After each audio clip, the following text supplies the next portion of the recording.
It is indeed a privilege to meet this most illustrious pilot that Sri Lanka has ever produced. He joined the Air Force as an officer cadet in 1985. He has been a batch topper in many of the training courses that he has participated in.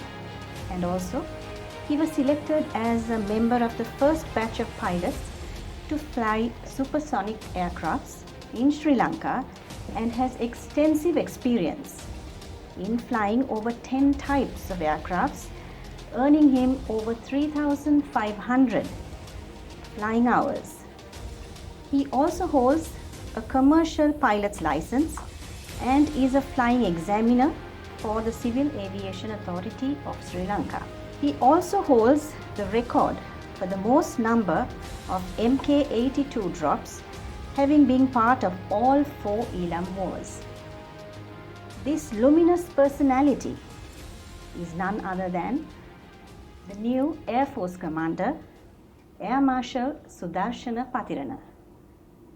Good afternoon, sir. It is indeed a privilege to meet you. Thank you very much for your kind introduction. You are well known as a man of action in the Air Force, especially. Also, with your illustrious past and your experience, are you planning on taking the Air Force on a supersonic journey or transformation for that purpose? We have 69 years of rich history behind the Air Force.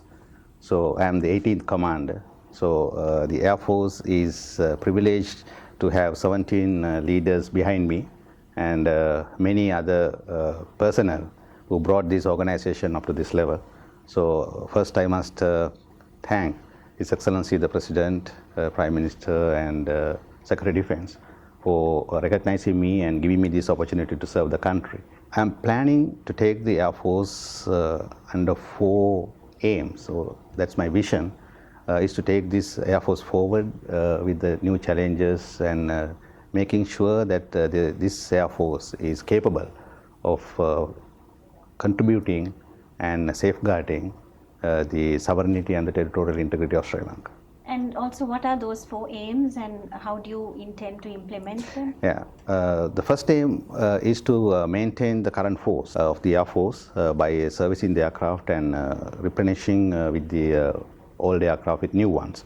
And to maintain this and to spread the air activities to fulfill the requirements expected by the people of Sri Lanka. The second aim is to enhance our maritime reconnaissance and surveillance and search and rescue capabilities. Sri Lanka being strategically located at the Indian Ocean, we are responsible to maintain the vigilance of this our territorial and exclusive economic zone. So my second aim is to enhance our air capability to match that challenge. And the third is to recognize the new challenges of the world and to fine-tune our Air Force to face those challenges, especially in the area of cyber warfare and drone activities. And fourth is, since the Sri Lanka is an island, this is more prone to natural disasters and various calamities like that. So as the Air Force, we are responsible for search and rescue and to give the air assets and the air operations to ensure the protection of the lives of our people and to safeguard their property. So those are the 4 areas that I am trying to enhance the capabilities of the Air Force. And also on a personal note, how would you say, how did you select the Air Force when you first decided to join the forces? And what made you select the Air Force? And also a brief encounter of what your journey has been throughout. Actually, after 1983, I wanted to join some force to fight against the terrorism. So I was trying to apply for the other 2 forces also, especially the Army. But somehow I had the crazy idea of flying, but I never thought that I'll be selected or I am a person now able to fly any machines like that up in the air. But my father encouraged me to apply as a general duty pilot in the Air Force. So he himself prepared the application and I just signed the application forwarded, but I never thought that I'll be selected for this challenging and esteemed occupation. But I'm lucky enough to be selected to be a pilot to the Air Force. So initially we were sent to Diatalava for training, initial training, and from that course I became the batch top after 3 months, and then from there we were sent to China Bay for flying training. We started flying, and then after about 6 months of our ground school and flying, there was an exam, and from that exam they selected 3 pilots to be sent to Pakistan for further flying, and I also got selected for that. And then I was sent to Pakistan with 2 other my batchmates, and there I spent 2 years in Pakistan flying the Mushak and the T-37 jet aircraft over there also, and at the end I graduated from Pakistan Air Force Academy, and I became the batch top of the Allied course. And then I came and started my career as a reconnaissance pilot, safeguarding the sea, because at that time we never had the fighters in the Sri Lanka Air Force. Then I joined number 2 transport aircraft, Y12 aircraft, which we did a lot of tactical flying for in support of the those days ongoing operations. And I spent about 1 year there. And in 1990, when the first supersonic aircrafts came to Sri Lanka, they selected 6 pilots to fly those. And then I was also one of the 6. So from that day onwards, it's all over until the end. I was flying the supersonic fighters. And also having taken part in all 4 of the Elam wars, I'm sure you have plenty of experiences, probably near misses.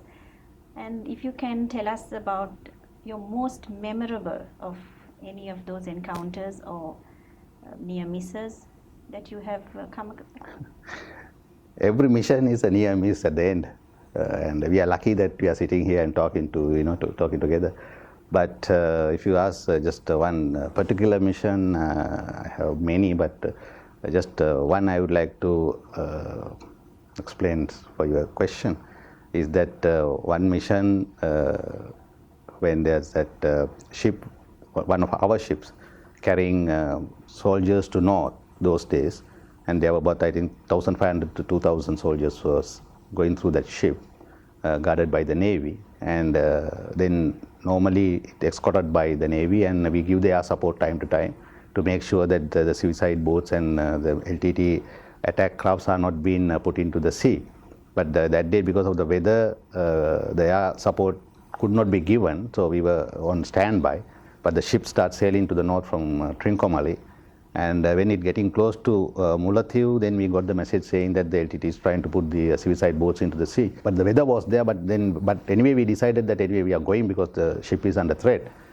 2 aircraft, I was kept in 1 aircraft leading, and the other aircraft we started up, but the number 2's aircraft had a problem and it has to shut down. But as per our policy and as per the Air Force orders, we don't fly single aircraft in fighters, just to make sure that something happens, the other guy knows, and always when you go into the attack, the other person is the one who will be guarding you from the enemy fire. But I had no other choice. I had to fly because it's a ship against me at that time. So I took the decision of flying alone to that mission to Mullaitivu. And because of the weather, I had to go low. I had to go below the cloud cover. It was around 13,000, so I was flying around 12,000, and there was another cloud cover around 10,000. So when I was getting close to Mullaitivu, then I felt that there's a huge amount of ground to air fire coming up, and it was so beautiful because there's a layer of clouds below me and all the tracer rounds penetrating the clouds and coming up. So it was some unique scene that I have saw on that day, because the tracers coming through the clouds is really beautiful, but it was really dangerous because I couldn't do anything. I cannot maneuver, I can't turn back because I had to go for the target. Then I saw a small patch, then I saw the sea, I identified the target, and I dropped my bombs along that stretch of beach where the LTT was trying to put the boats, and luckily the boats could not launch the boat because of the attack. And I was also survived, I don't know how, and I came back, but that unique moment I never forget. And I believe you also came across some missile or Yeah. had a near miss. Yeah, that was in 1997.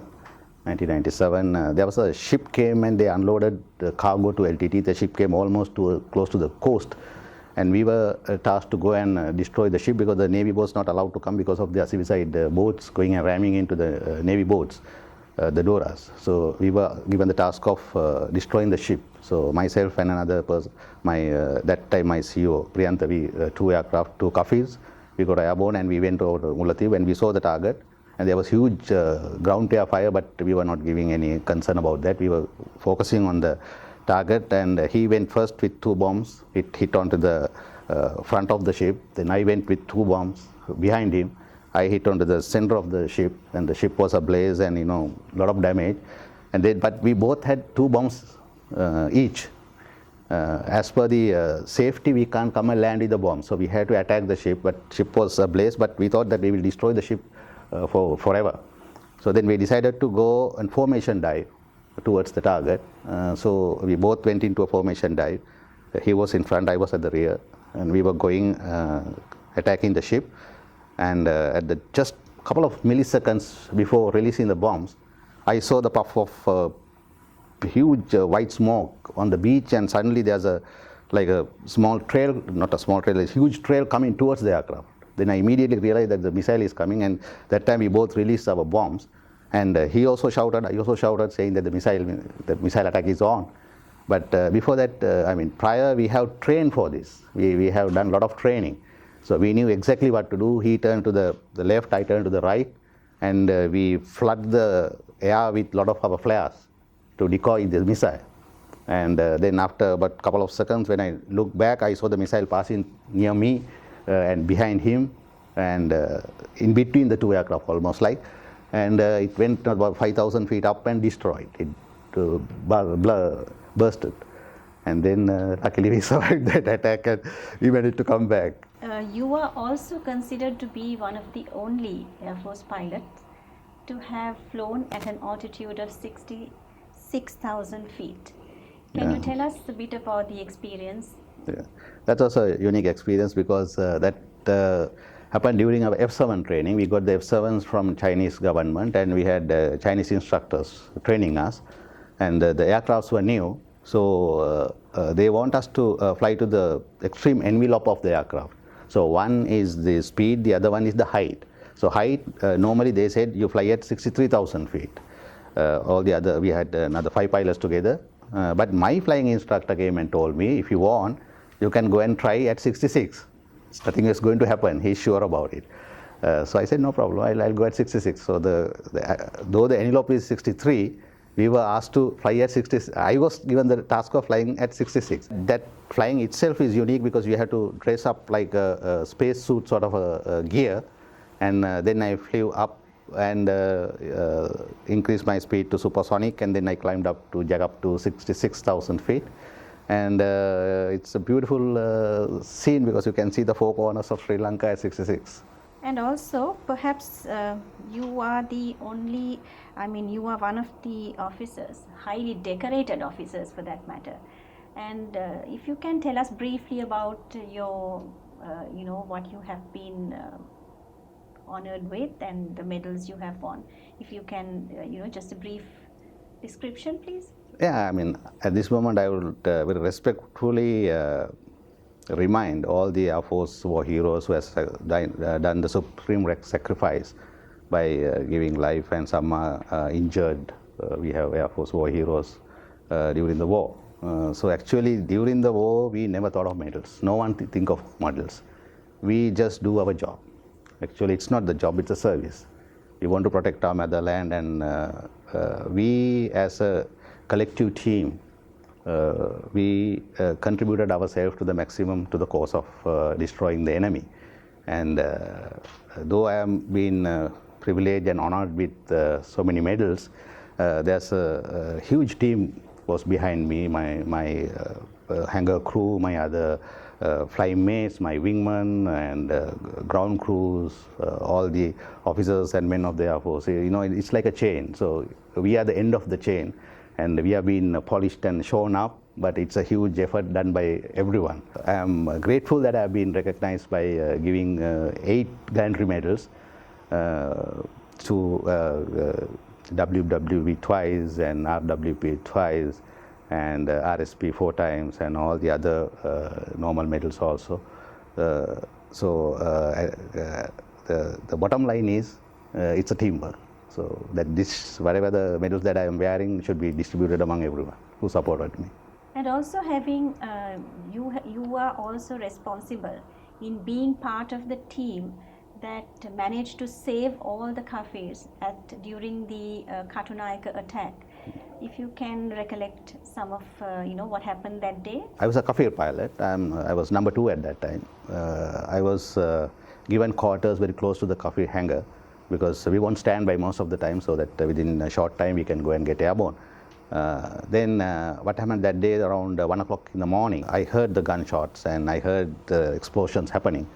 Then I immediately got up, and when I looked through the window, I saw the hangar is being attacked. We had a couple of intelligence information that it's going to be an attack.